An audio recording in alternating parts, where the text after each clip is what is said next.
বানিয়ে ফেললাম Sunday special লাল লাল ঝাল ঝাল দেশি মুরগি কষা। দেশি মুরগির মাংস ভীষণ টেস্ট হয়।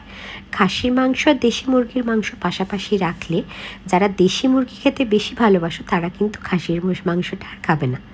দেশি মুরগির মাংসটার টেস্ট কিন্তু ভীষণ সুন্দর। তা আজকে আমি আমার সানডে স্পেশাল রান্নাঘরে বানাচ্ছি দেশি মুরগির মাংস, একদম লাল লাল ঝাল ঝাল কষা কষা। প্রথমেই আমি এদিকে মাংসটা ধুয়ে রেখেছি, আর এদিকে আমি প্রথমেই আলুটা একটু নুন আর হলুদ দিয়ে বেশ লালচে করে ভেজে তুলে নিলাম। এদিকে কড়াইতে জিরে, তেজপাতা, একটু শুকনো লঙ্কা ফোড়ন দিয়ে পেঁয়াজটা ভাজতে দিয়ে দিয়েছি, আর এইদিকে একটু আদা রসুন বেটে দেবো। তবে মনে রেখো, মুরগির মাংসতে তো আমরা আদার থেকে রসুন বাটাটা বেশি দিই, এক্ষেত্রে কিন্তু রসুন বাটাটা তুলনামূলক আরও একটু বেশি দিতে হবে। দেশি মুরগির মাংসর ক্ষেত্রে কিন্তু রসুন বাটাটা একটু বেশি দিতে হয়।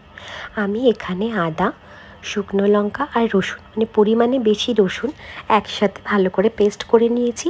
দিয়ে দিয়েছি ওই 2 বড় টেবিল স্পুন মতো আদা রসুন বাটা, দিয়ে দিলাম টমেটোর টুকরো আর সামান্য একটু চিনি টেস্ট ব্যালেন্স রাখার জন্য, দিয়ে দিলাম স্বাদ মতো নুন।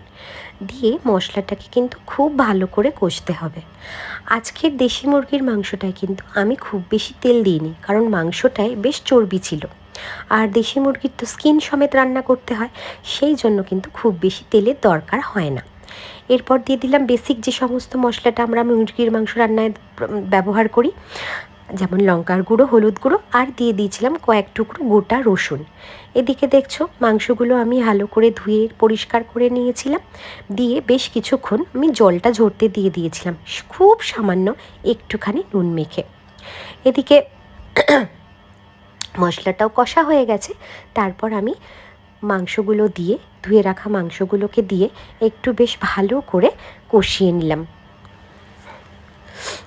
মাংসগুলো তোমরা দেখে বুঝতেই পারছো যে এই মাংসগুলোর মধ্যে কিন্তু স্কিনটা রাখাই আছে, সেইভাবেই কিন্তু দেশি মুরগিটাকে কাটিয়ে আনা হয় পরিষ্কার করে।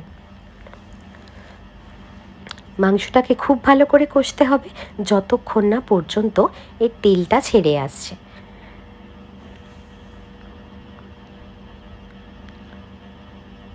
মাঝে মাঝেই ঢাকনা দিয়ে রান্না করছিলাম, আর ঢাকনাটা খুলে মাঝে মাঝে একটু করে নাড়াচাড়া করছিলাম। দেখো আস্তে আস্তে কিন্তু মাংস থেকে তেল ছাড়তে শুরু করে দিয়েছে। মাংসটা কিন্তু এইভাবেই ঢাকনা দিয়ে দিয়ে কষিয়ে কষিয়ে রান্না করতে হবে। মাংসটা যত ঢাকনা দিয়ে কষিয়ে রান্না করা যাবে তত কিন্তু মাংসের স্বাদটা বাড়বে। আর এই মাংসটা রান্না হতে কিন্তু বেশ অনেকটা টাইম লাগে।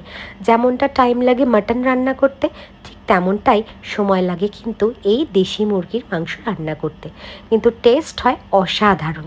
গরম গরম ভাতের সঙ্গে এই দেশি মুরগির মাংসর ঝোল, সঙ্গে যদি এক টুকরো লেবু থাকে তাহলে তো আর কথাই হয় না। এই দেখো এদিকে কথা বলতে বলতে মাংসগুলো কিন্তু সেদ্ধ হয়ে গেছে মোটামুটি একটা, তাই আমি ভেজে রাখা আলুর টুকরোগুলো দিয়ে আরও বেশ কিছুক্ষণ ঢাকনা দিয়ে রান্না করে নেব। ব্যাস কিছুক্ষণ পরে ঢাকনা খুলেই দেখো এমন লাল ঝাল পাশে তেল তেল ওঠা এই দেশি মুরগি কষা একেবারে রেডি। তাহলে ভিডিওটা কেমন লাগলো জানাতে ভুলো না।